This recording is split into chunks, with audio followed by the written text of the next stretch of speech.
Since the beginning of the coronavirus pandemic, life has been a challenge for Colombian Luis Ricardo Guerrero. He has been shining shoes in Bogota's Lourdes park for the past 38 years. Pre-pandemic, he would make $10 to $20 daily. Now, he is barely getting by. Now, after paying transport, I barely have $2 left at the end of the day, which I am thankful because I can use it to buy rice and eggs. 1 year ago, we interviewed Guerrero before COVID-19 lockdown measures were in place.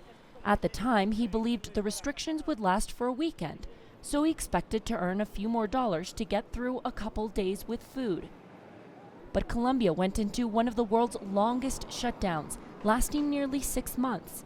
For street vendors like Guerrero, who require daily contact with customers, this was crippling his business. Last April, Colombia expanded cash transfer programs in order to help the most vulnerable that aren't covered by existing government initiatives. One of the programs, Ingreso Solidario, aimed to distribute 3 payments of about $50 for 3 million families in need.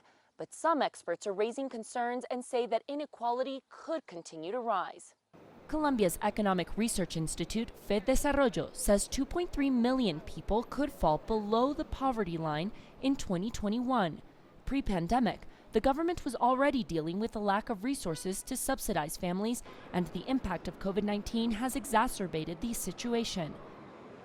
Street vendors like Guerrero are part of the informal economy, which makes up almost half the population, meaning they work for themselves and have no health or social benefits.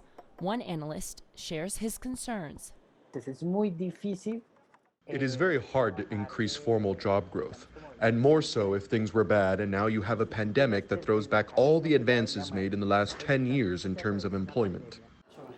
In the meantime, Guerrero and his family are getting by thanks to the goodwill of others. He thanks his landlady for not throwing him out on the streets as he can't pay rent. Begue, CGTN, Bogota, Colombia.